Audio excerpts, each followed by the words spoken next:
This is the High-Stakes Lowdown, a RotoViz podcast brought to you by the Fantasy Football Players Championship. I'm Eric Balkman from the High-Stakes Fantasy Football Hour and the FFPC. You can follow me on Twitter at Eric Balkman and the FFPC on Twitter at FFPC. Before we get into the show, I want to remind everyone that you can get a listeners-only 10% discount to RotoViz by using the code RVRadio2022. That's RVRADIO2022. Your subscription gives you unlimited access to all of the RotoViz content and tools, and it supports the podcast channel. Now, without further ado, here's the latest edition of the RotoViz High-Stakes Lowdown.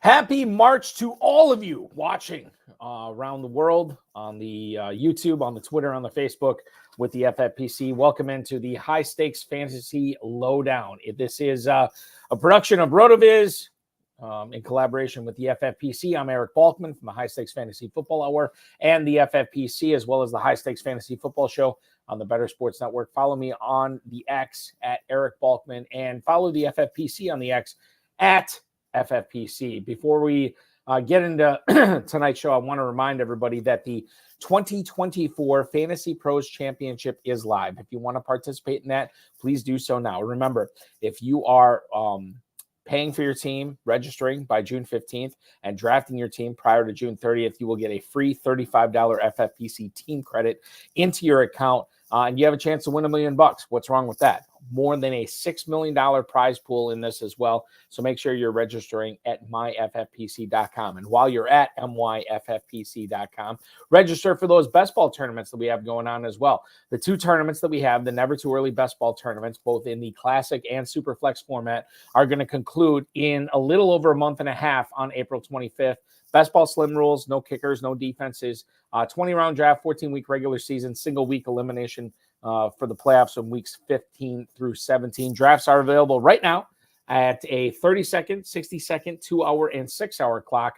Take your shot at a $25,000 grand prize in the Classic Never Too Early FFPC Best Ball Tournament, or a $10,000 chance at winning in the FFPC Superflex Never Too Early Best Ball Tournament, and that is only a $35 entry fee.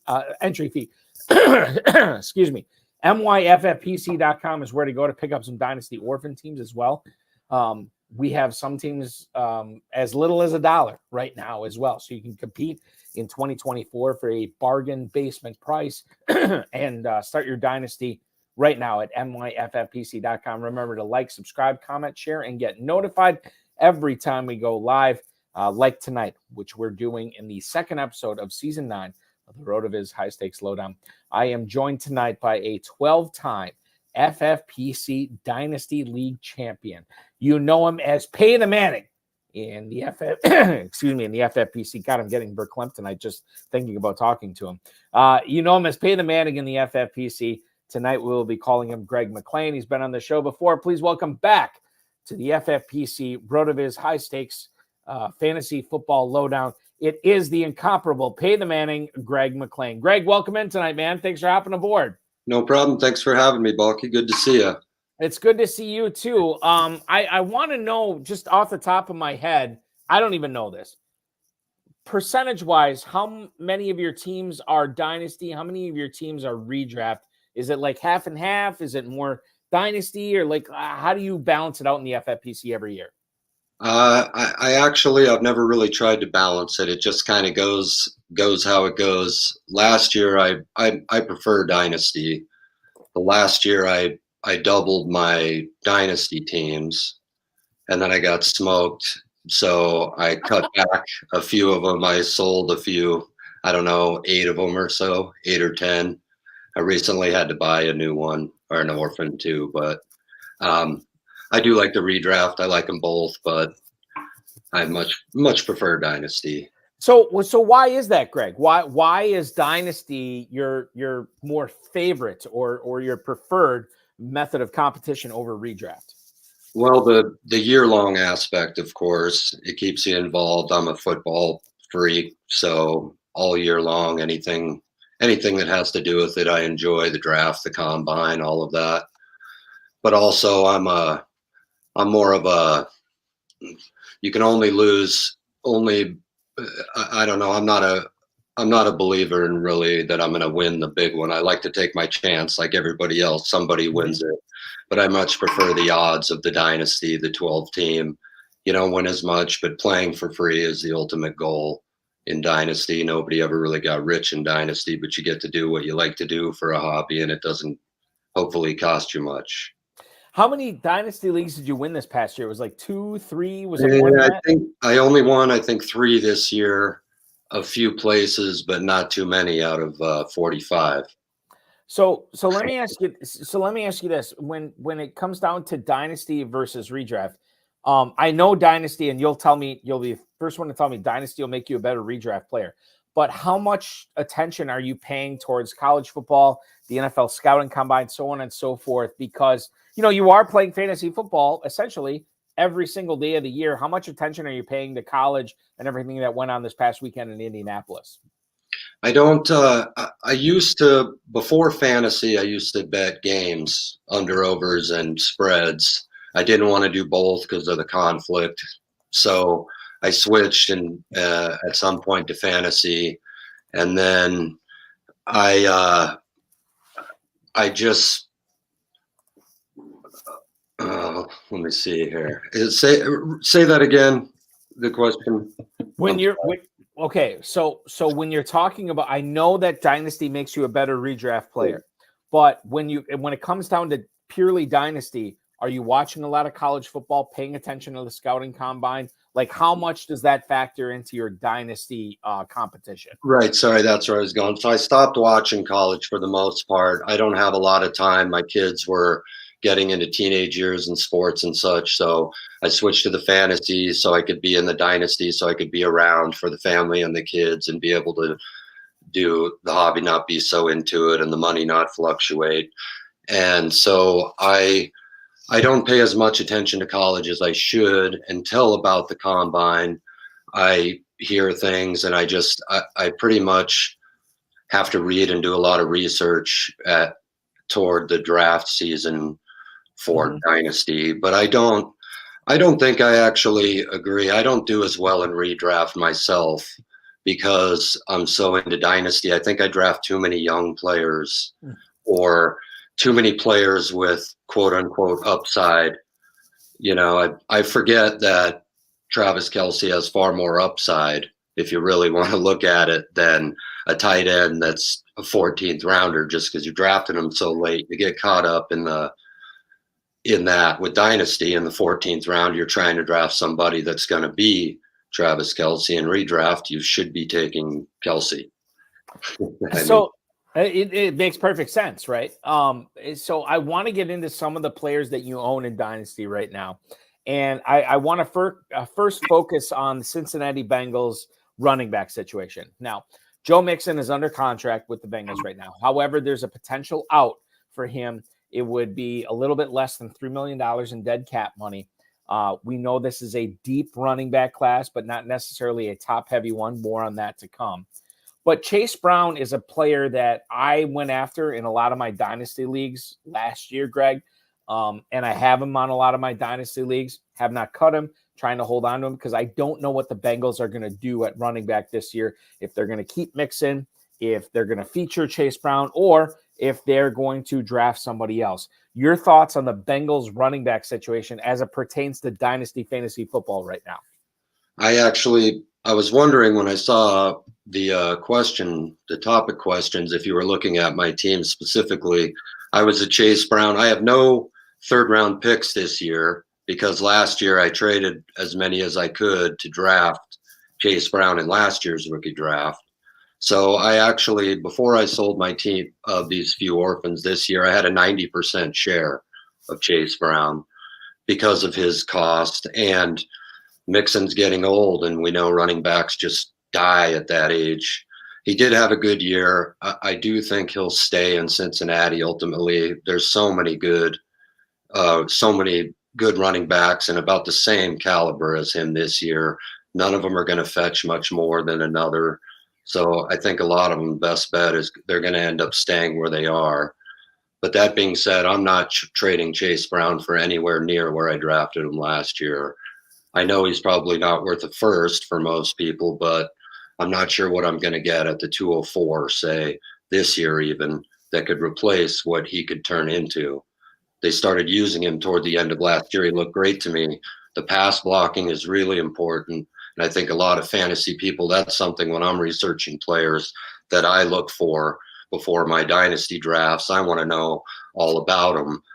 If they're smaller running backs, can they pass block? That's essentially how they get on the field. Mm-hmm. I think that was Clyde Edwards-Hilaire's biggest problem. He can't pass block, so he doesn't get the opportunity he should. And you can't have these days. You can't have a $50 million player getting run over because your 195-pound running back can't block. I think that's important to understand. Let me tighten the screws in this question, Greg. If the Bengals keep mixing, then we know they're keeping Chase Brown. But if they keep mixing, how close to a 50-50 split in that backfield are we going to see? Or is it just simply Chase Brown is an injury away type guy and we shouldn't count on him unless Joe Mixon goes down? I think it's how people view Dalvin Cook and Alexander Mattison. I think with opportunity and maybe not a full season, I don't think he's maybe the pedigree or big enough to be a Mixon for 16 games. But with Mixon being old, he'll need more breather, and maybe he gets hurt, maybe he doesn't. I think it'll be 50-50. That's what I think. If they both make it all through the year, I think Brown will see more of the speed plays, obviously. He's faster to begin with. Mm-hmm. But goal line, I can't see them having Joe Mixon and sending Brown in there if Mixon's healthy. Let's talk about I want to move on to the AFC West and talk about the Chargers wide receiver room. So Keenan Allen and Mike Williams both represent pretty significant cap hits for the 2024 season. There is a non-zero chance that the Chargers could cut one or both of those. I don't know how likely that is. They already have Joshua Palmer, who they invested a third-round pick in a couple of years ago, and they invested a first-round pick into Quentin Johnston this past year. They have the opportunity to draft another wide receiver high this year if they want to do that. Greg, as we look into the McClain crystal ball here, what are we looking at as far as the Chargers wide receiver room goes? What do you think we're going to be seeing come week one of the 2024 season? Okay, so week one, this is another one of my favorite. I think I have a 50% share of Palmer.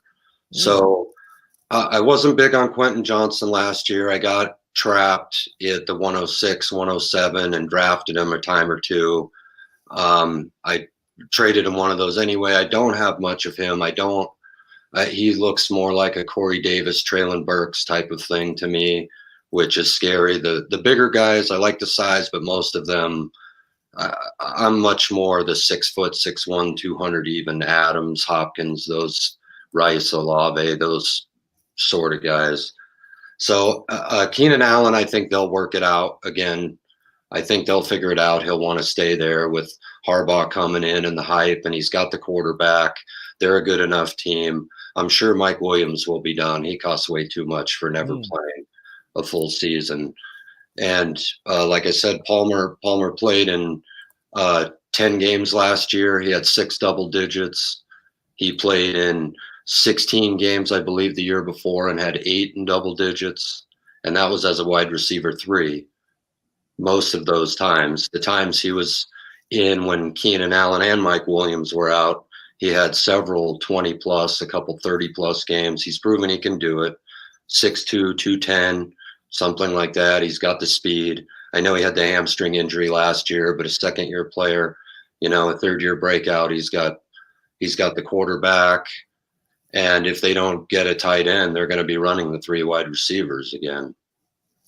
So Quentin Johnston, I don't want to put words in your mouth here. You have a significant amount, not a ton of Quentin Johnston because you were trapped basically in your rookie draft. Is that how you looked at Quentin Johnston last year? I'm down to 1 share of him. I'm not interested in him at all anymore. Like I said, I got trapped into drafting him, and then I pretty much traded him for what I could get for him last year. I traded him, I think, straight up for Roschon Johnson one time. that type of thing. Nothing spectacular. But at this point where I'm sitting, I'd much prefer Roshan. I'm just not a believer. I could easily be wrong. I've been wrong. I was on this show several years ago, and I didn't think Tyreek Hill would be reinstated. Oh, you weren't alone in that.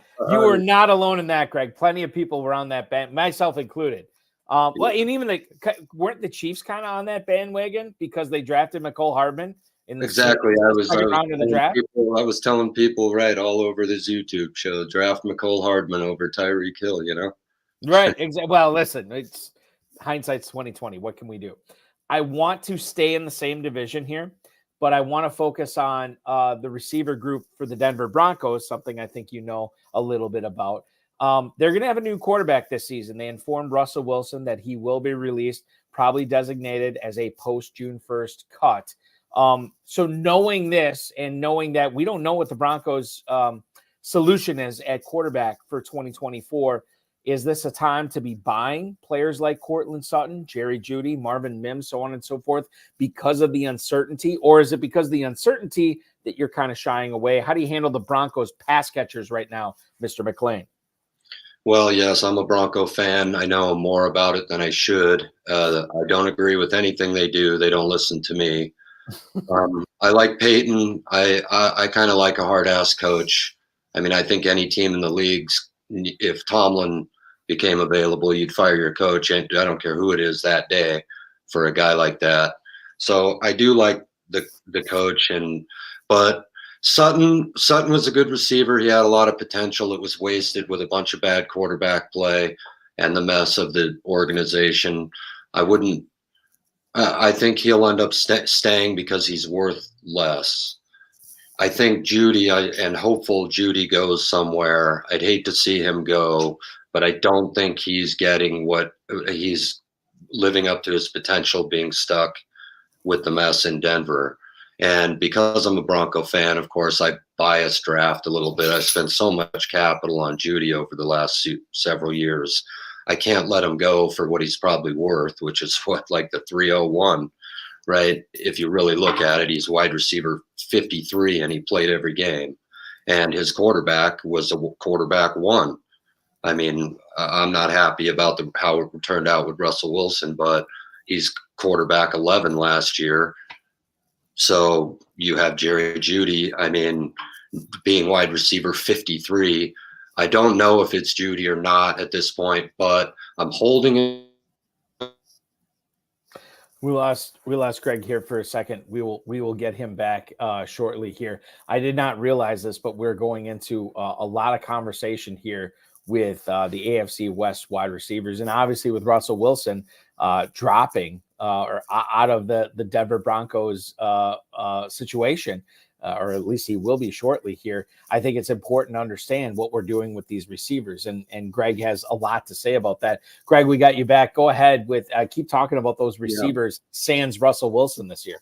Sorry about that. Yeah, so I'm hanging on to Jeudy for not trading him at all. I'm not doing anything buying or selling until after the draft. Mm-hmm. Because I really think he has, if we have anybody of value in Denver, it's Jerry Jeudy.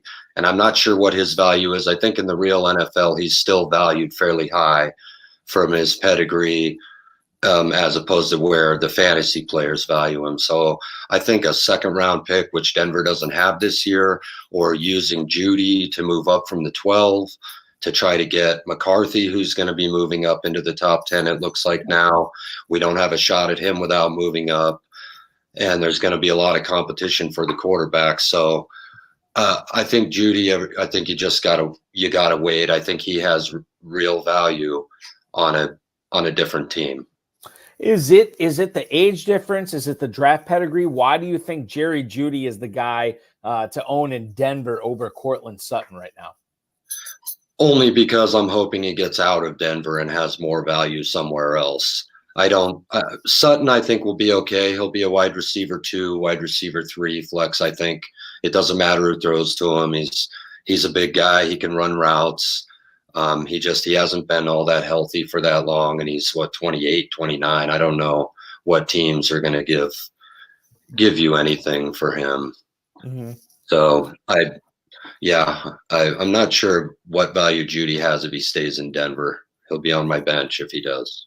Right. I get that totally. I want to focus on the Super Bowl champs right now because, and with apologies to the Las Vegas Raiders, we're basically hitting on every single team in the AFC West as far as their pass catchers go, except for the Raiders. So let's talk about Kansas City here. Rashee Rice was certainly a big find towards the end of the season last year, Greg.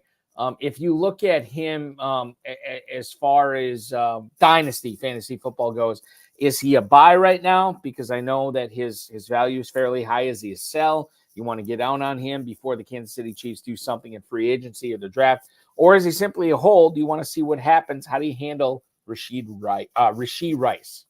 Well, again, I think you saw my team share last year. Again, I don't have any second round picks in any drafts this year because I traded those last year to get Rice. Rice and Brown were my two highest targeted players in the drafts last year. And so I have quite a bit of them. I really liked them. I still really like them. You can't go wrong, just like any receiver that goes to Buffalo, KC, anywhere in this year's draft that's any good, first, early second. I think Rice was an early second. Casey took him. Yeah. He had the 4.3 speed. He could catch. He was a down and dirty blocker, supposedly, in college. He wasn't afraid to go across the middle, all the things. So I really liked him. And right now I'm trying not to sell him again until the draft. Kansas City really needs another receiver. I don't think they really need a superstar, so I doubt they do any trading or get one of the top, say, 7 dynasty wide receivers this year. But, man, Tyler Boyd, Curtis Samuel, I think there's a lot of good experienced veterans that they could pick up for fairly cheap, fit in their salary cap, and have an impact there that don't affect Rice at the position he plays. So I would keep him. He could be a number 1 receiver in the league there, but his value in the FFPC, which is the best place to play. Just want to get that out there. Is kind of all over the place. At the end of last year, at the trade deadline, I traded him straight up for a future first to a non-playoff team. I was pretty excited about getting that, and then he only got better through the end of the year in the playoffs. And then as soon as the season was over, I ended up with the 106 as the pick. I tried to trade it straight back, and he said no. So this keep going. I'm sorry. Keep going. That's okay. So I was just going to say, and then I recently offered the 102. This is in a non-Superflex, a 1 QB league. I offered the 102 and Rice for the 101 and Roschon and was turned down. So. And that's like this year, and we'll get into rookies in a little bit, but that's kind of bizarre, don't you think, in a non-Superflex league that somebody would be protecting the 101 pick like that, unless they just have that big of an attraction to Marvin Harrison Jr. But, I mean, you're getting a piece like Roschon Johnson could be the leading rusher for Chicago this year. You know, you're only dropping down 1 spot, and you're potentially getting the lead receiver for the Kansas City Chiefs. I think that's an interesting turn down. And we kind of know what's going on with Dynasty rookie drafts based on that, at least for some people. One of the more polarizing guys in Dynasty and redraft last year, Greg, and he continues to be a polarizing guy in Dynasty drafts this year, is Rachaad White in Tampa. There were a lot of people, myself included, that thought Tampa was going to do something to that running back room last year. They got Sean Tucker, but outside of that, and like Chase Edmonds, but outside of that, it wasn't a lot. And then Rachaad White proceeded to have some of the most touches, carries, catches in the NFL last year. Is that going to continue for 2 years in a row into 2024? If you don't own him, if you do own him, what are you doing with Rachaad White in your dynasty leagues at the moment?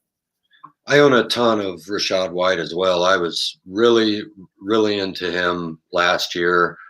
Actually, I did a draft that was live, a football guide championship last year it was, but or actually no, an FPC this year anyway, and it was live on the radio. And Rachaad White, I think I took him in the 4th round, and you guys analyzed the show, and he was the only player on my team that actually worked out, but he was your guys' least favorite pick of my particular draft. I think so. I was really into White, and now that they're bringing Mayfield and Evans and Godwin back, I like White at least for another year. He's 6 foot, 230 almost. He can take it, and he can catch. He can pass block. He's an underrated 3-down back. I think that and like obviously, as you know, based on my critique on your team last year, I was out on Rachaad White. I had him in like maybe one league out of like 20 some last year. And I missed out because he finished fairly high. And I think the biggest thing that redraft and dynasty people have to be aware of this year is the potential for Tampa to add in the running back draft. We in the running back free agent class, we found out today Saquon Barkley is going to be a free agent. We know Derrick Henry, Josh Jacobs, et cetera, are going to be out there. And it's kind of an underwhelming free agent class as well. But we do know that even an underwhelming selection in the NFL draft could spell a significant difference in redraft leagues for Rachaad White and other veteran running backs that are currently sitting atop their depth charts for their respective NFL teams. I want to slip in to this NFL draft this year, and we'll go right to running backs right away. Like I said, it's not a top-heavy class, Greg. What do you think overall when you look at it as far as fantasy goes, specifically dynasty? Well, I was what you'd call a running back guy for years and years. I still do. I love the top running backs, but last year, everyone I think was forced to switch. You still want to have as good a running backs as you can get, but it's obviously wide receiver heavy NFL, wide receiver heavy in fantasy. That's just the way it's going. So I think this year, because last year, the year before, the transition happening, I think running backs are actually going to be really undervalued this year in the NFL and in fantasy. I like 7 or 8 of the receivers that are all right now ranked dynasty-wise in the top 12, but we've all seen just as many receivers bust as running backs. So I have no problem at the end of the first, later first, taking the RB1, RB2. I mean, my goodness, generally, most rookie drafts that I've done years before this, it's almost always a running back at the 1, the 2, Bijan and Gibbs and forever. And now your RB1 this year is looking like it's going to be 7 or 8. I think I'll take that just on principle.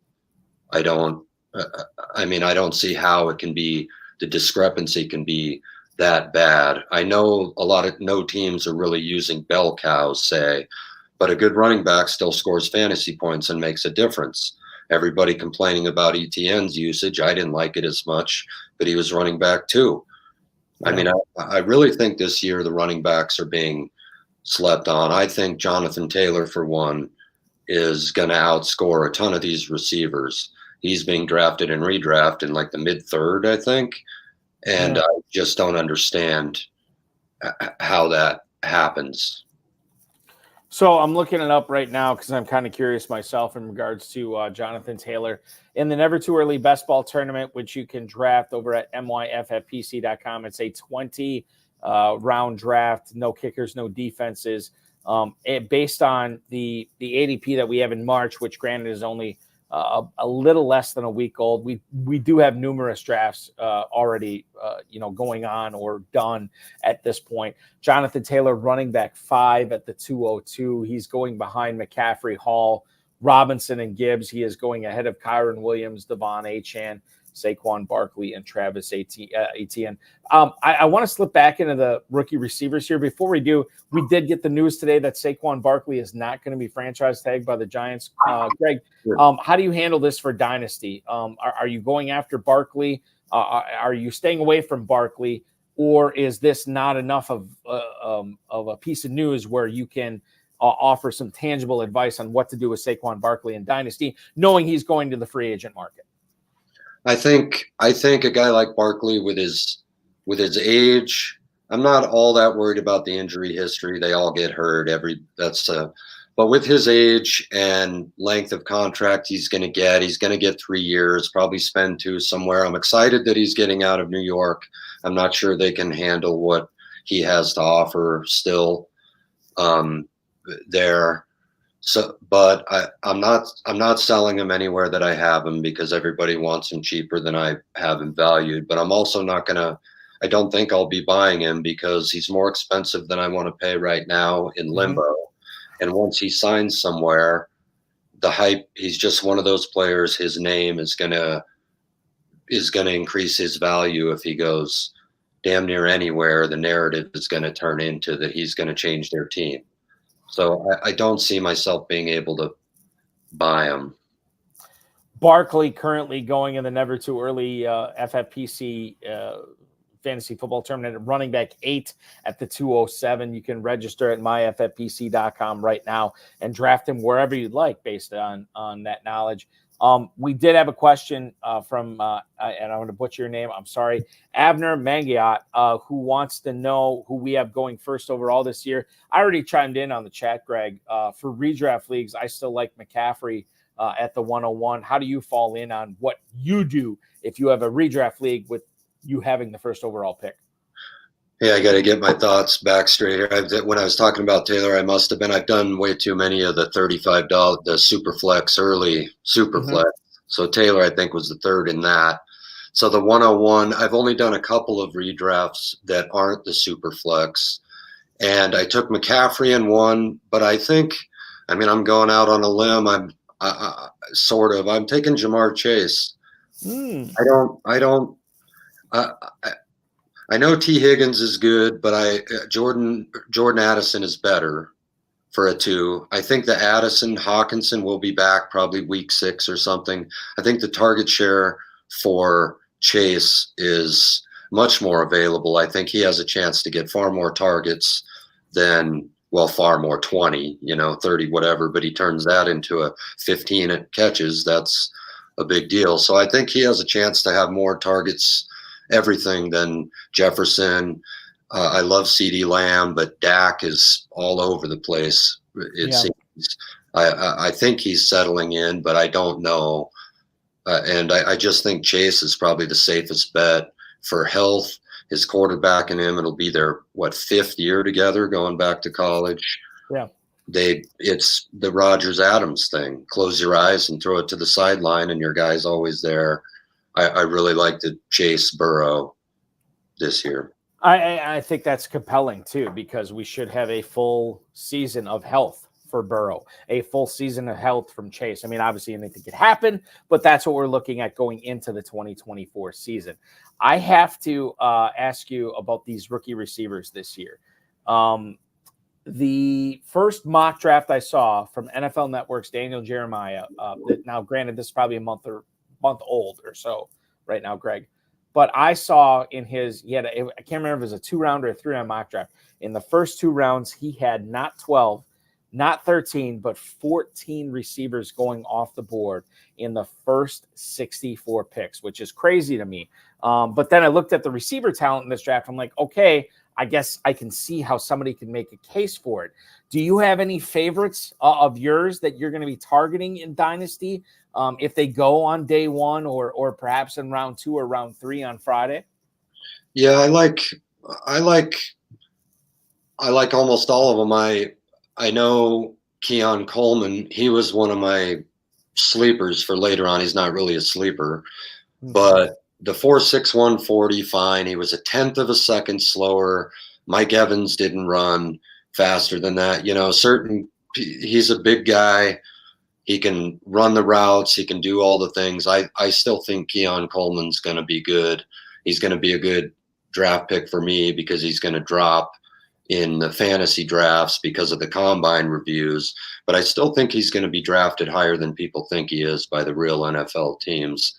I think he's got things that they're looking for, a George Pickens type of thing, or I told my buddy today, maybe a Demaryius Thomas type of a thing.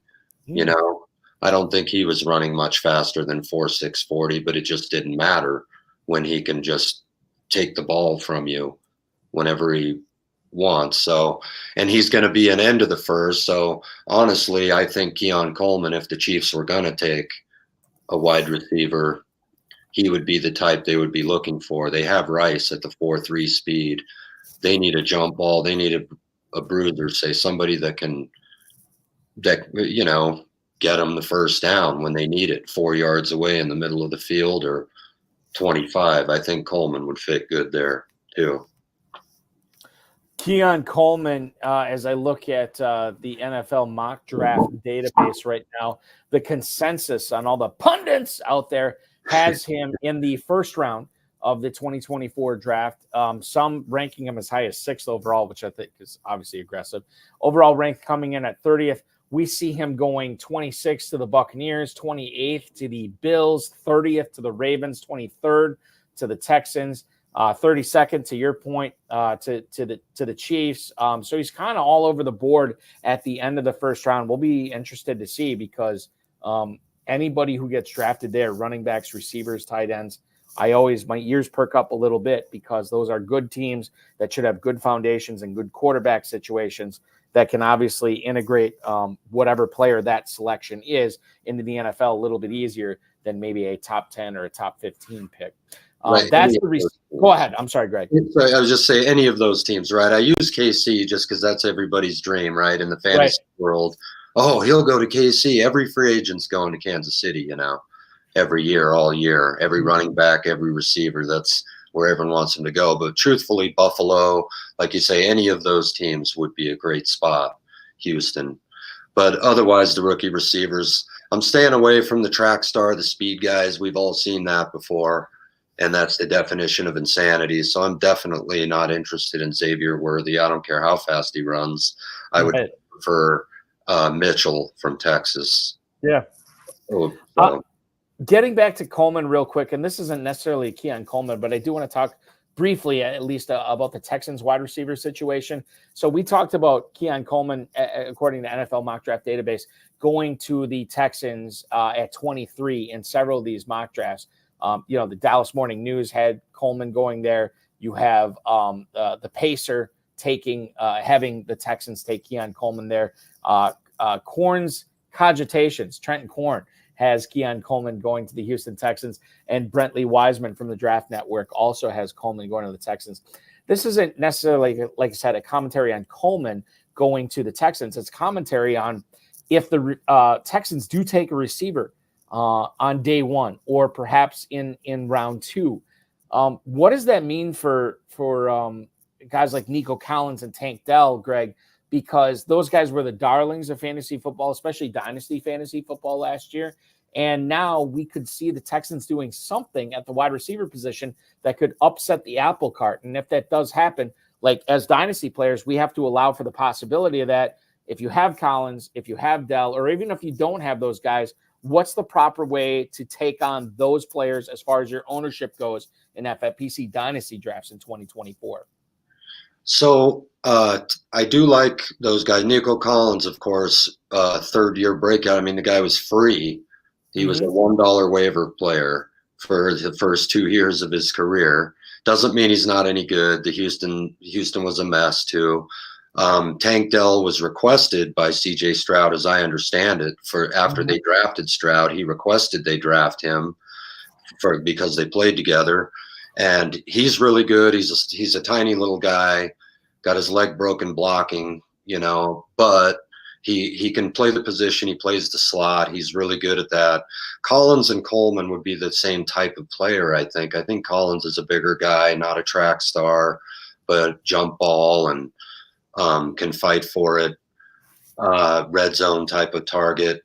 So it might get into that a little bit, but those guys, I don't know. Like I said, he was free. So what I've seen over the years, what I think I've seen in football is when you have a young quarterback like C.J. Stroud that's not costing you a bunch of money, you have a good young team that's not costing you a bunch of money, you don't have the same future constrictions. And fantasy players forget that these NFL teams are looking farther down the road. If you draft one of these receivers that early, you're going to end up having to pay them. If you have 2 or 3 of them, you know, if you already have guys, I should say, like Nico Collins and Tank Dell, and Nico, are you going to can you make it work with them because your quarterback is so good? Essentially the same thing KC did. We don't need Tyreek Hill. We have Patrick Mahomes. So they got not as good a wide receivers. They could really use another one, but they still win the Super Bowl without him. Okay. New England had to pay Tom Brady, but not just Brady. They paid the defensive linemen. The defensive backs they had were all pros, really expensive. They couldn't afford all the good receivers. But if you have Tom Brady, you have Pat Mahomes, you have CJ Stroud, are you really looking to try to get a guy that you have to pay $90 million for 4 years in a couple of years? Or do you just keep the young guys that you have? You keep them cheap. I don't know what they'll do as far as draft capital on a receiver, I guess what I'm saying. I don't think that they'll use a first-round pick on it. I don't. I think there's a lot of offensive line talent in the draft too. And if this many receivers are actually going to get drafted in the real draft by these NFL teams, there's going to be a lot of offensive linemen available too later on there. I think they pick like 23rd or 25th. Yeah, they pick 23rd. Texans do in the draft. So I mean, like, right? I don't think they're drafted. Well, yeah, and then they don't pick again until 59, and because of how deep the receivers are in this draft, you make the case that they'd be much more likely to take a receiver at 59 rather than 23. We do have a question from the chat right now. Rafael de Alfonseca wants to know, Manning, as in Peyton Manning, are you taking Marvin Harrison at 101 in the FFPC 26ers 2.0 if he goes to the Patriots? Now, we were just kind of talking about this a little bit. Marvin Harrison, if he does go to New England, hasn't necessarily been a great spot for rookie receivers. But what happens if you are in a non-Superflex league and you have the 101? Is Harrison the guy that you would pick if he goes to New England, Greg? He is this year, no matter what, because of the regime change. They're changing everything up. They're getting younger coaching, getting younger philosophy. They're moving on in New England. They're getting a different quarterback, a new offense. It's going to be – he's one of those guys. I mean, it doesn't matter who throws to him for now. I think he's still going to be the best pick in the draft for fantasy. If I was sure it was Mac Jones and Bill Belichick, man, I might reconsider the way they run it. But I don't think the next couple receivers are that close. I'm actually considering, I have the 101 and a couple of super flexes where my quarterbacks aren't great, but they're not terrible. I'm considering taking Harrison in those at the 101 even still. I think that Harrison at the 101 is compelling, but because the FFPC is tight end premium, there's another guy that I'm not saying you have to take at the 101, but I think you should be in consideration there, and that's Georgia's Brock Bowers. You think about the great tight end class we had this past year in the FFPC, Greg, with Laporta and Dalton Kincaid and so on and so forth. Bowers could be better than any of those guys. I'm not saying he will be, but I'm saying he could be. Are you a believer in Brock Bowers? Because this is a guy that could go top 10 in the NFL draft, in which case we have to start considering him at with the first couple of picks with our FFPC rookie drafts as well. Your thoughts on Brock Bowers? Okay, it's the prospect, everything about Bowers is as it should be. I think that because of Laporta and Kincaid last year, I think the value of the tight end, it doesn't matter who it is this year, I think is a little bit skewed. I don't think I'm not sure he should be as valuable as he's going to be. Even McBride, at the value he's at now, McBride was a $1 waiver player last year. His rookie year, he did nothing. I think he was drafted into the first round probably in FFPC tight end premium drafts. His rookie year did nothing, was probably dropped most of the time or didn't make it through the two cuts, last year's and this year's, the whole thing.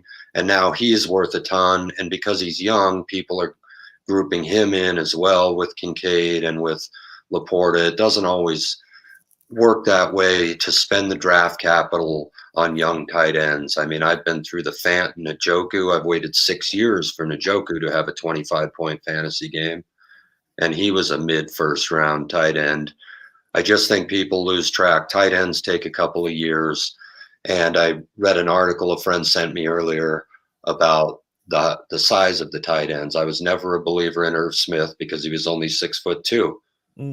And most of these tight ends, the advantage to the receiving tight end is the height, the speed, and the weight. And you have that with these other guys. And having Bowers be, I think they said he was 6'3". I mean, that's borderline. Mike Evans is 2 inches taller than Brock Bowers. What advantage does Bowers have over Evans, say, in fantasy value?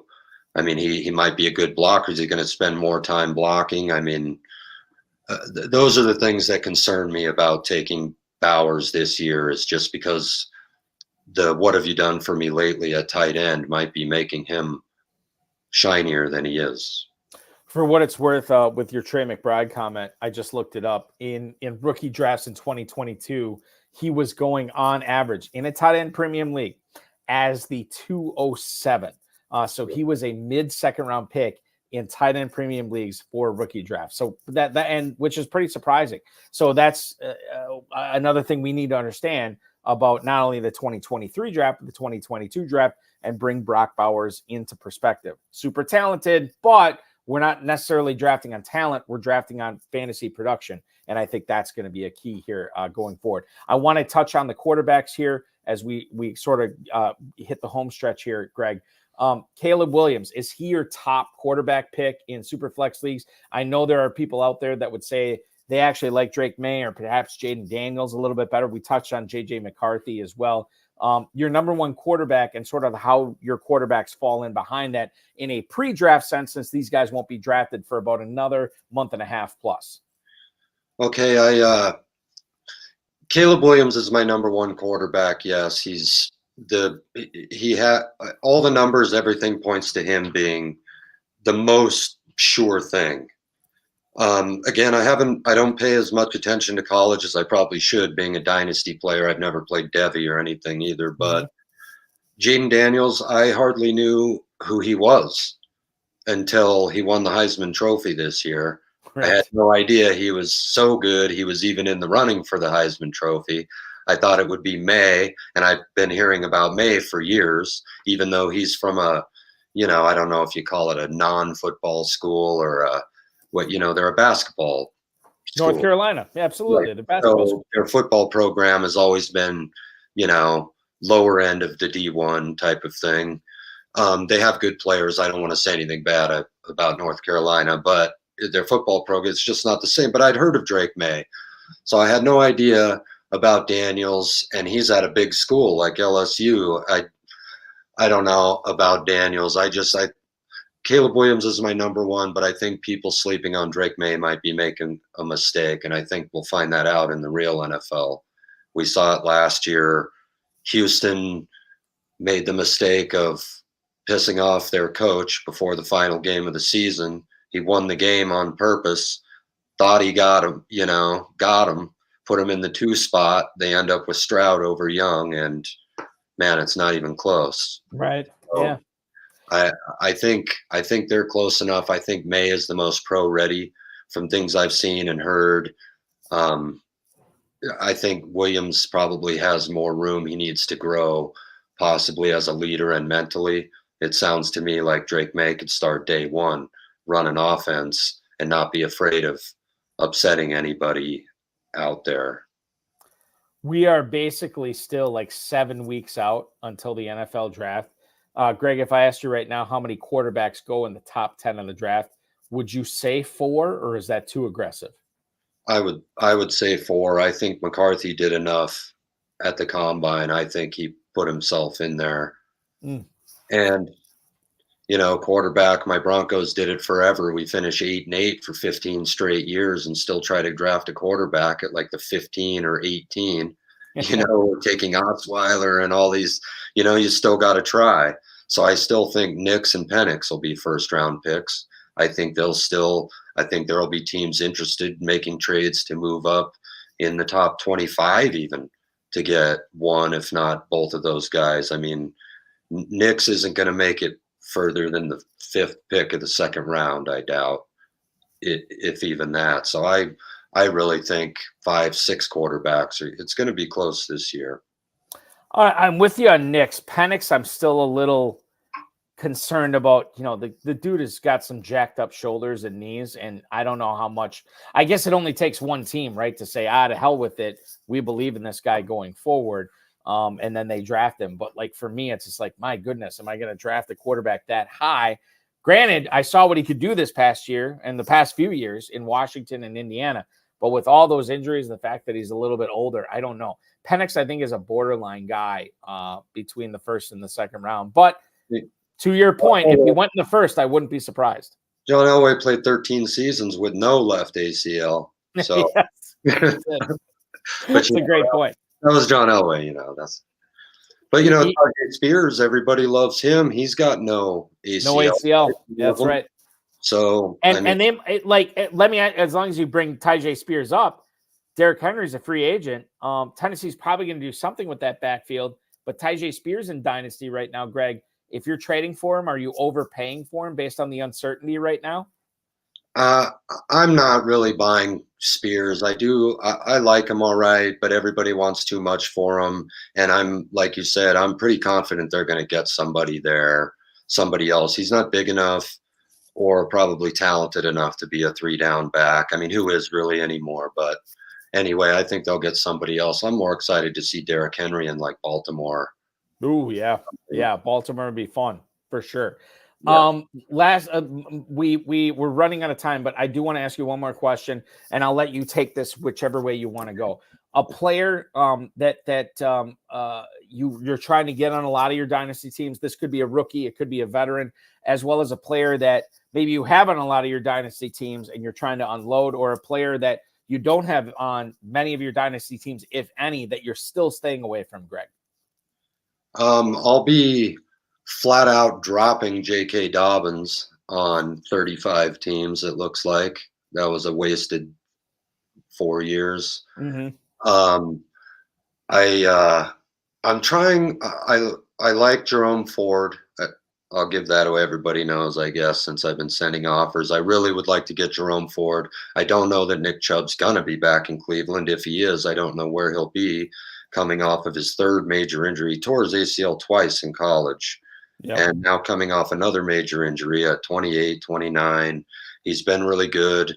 He's a good runner. I just don't know what he's got left. And Jerome Ford was essentially an RB1 when he played and got the carries. He's big enough. He does all the things. So I've been trying to get him for a lower end player. I've been really trying to get Garrett Wilson. We have a bromance. He doesn't know it, but I really love to get him for a higher end player, because I just don't think he's been living up to his potential with Mike White and those guys either.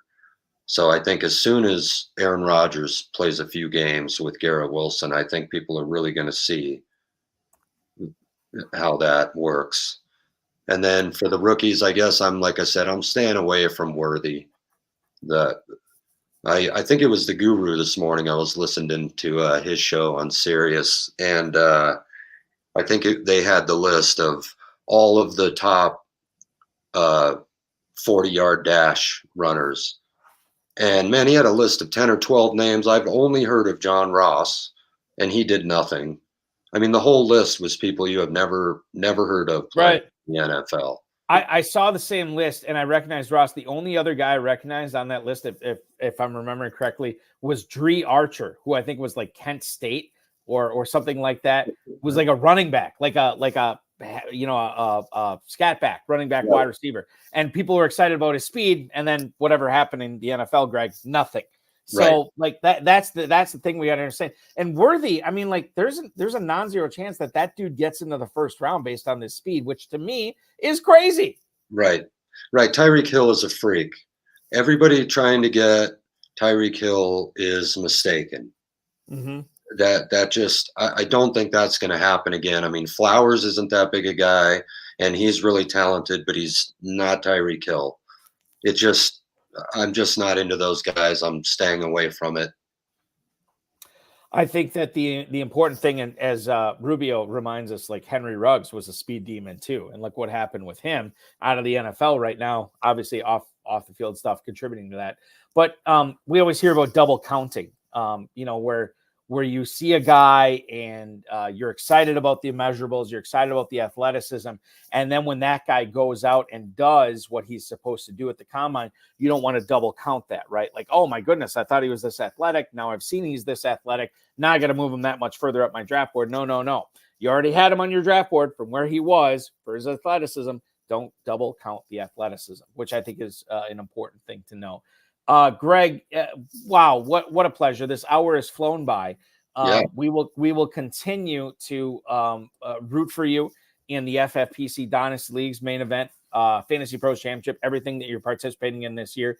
And thank you so much for carving out some time on your Tuesday night to talk fantasy football with me. I learned a little bit more about this year's rookie class, as I think most of our audience did as well. And good luck to you this season, my friend. Let's not be strangers. We'll talk to you again soon. Yeah, thank you very much. I appreciate it. I just want to say thanks, everybody. Thanks to FFPC. Jake, I'm sorry. You probably thought that was going to be a great, really fun job. I know you're stressed out. It'll be fun at some point, I'm sure. Yeah, our new acquisition, Jake, finding that Dynasty is a little bit more involved than redraft for sure. Greg, thank you so much. Be good. Enjoy your evening, man. Awesome. Thank you. You too. You got it. That is Greg McClain. Pay the Manning on FFPC, a 12-time FFPC Dynasty League champion, joining me on the RotoViz High-Stakes Lowdown tonight. Wow, so much fun. Hope you guys enjoyed it as much as I did. I do want to remind you that we will have 2 more shows this week on the FFPC YouTube channel.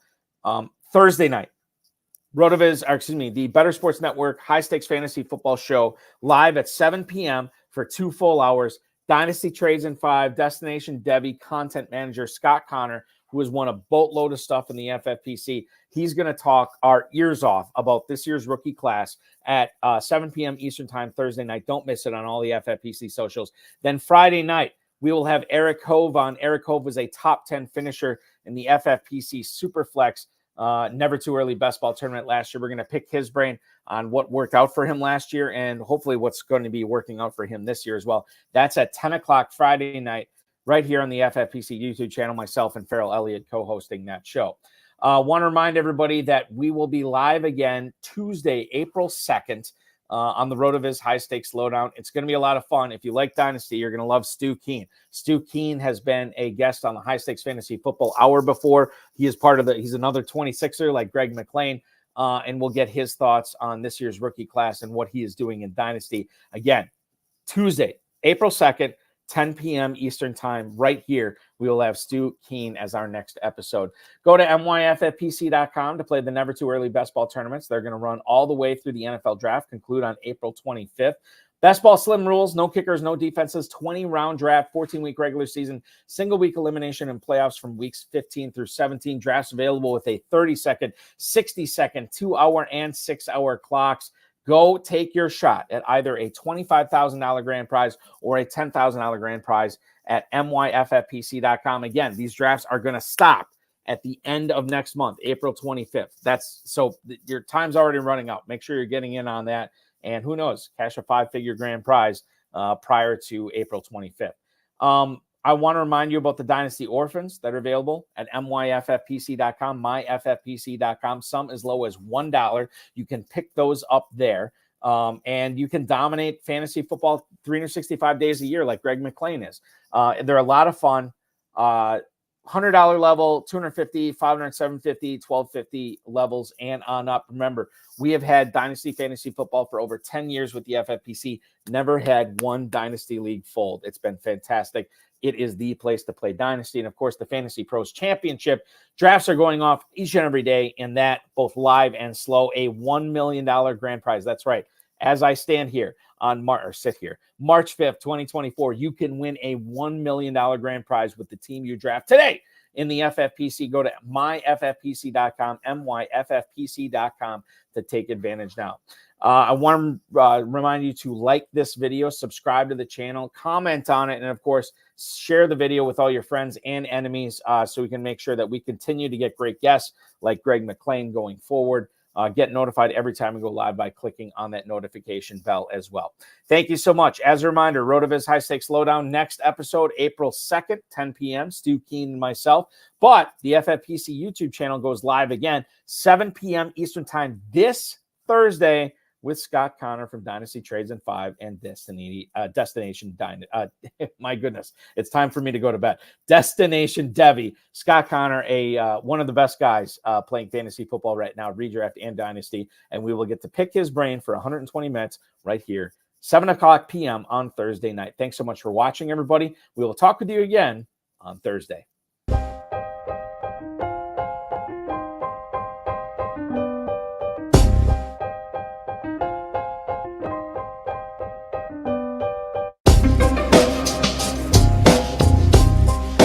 Thank you for listening to the High Stakes Lowdown, a RotoViz podcast brought to you by the Fantasy Football Players Championship.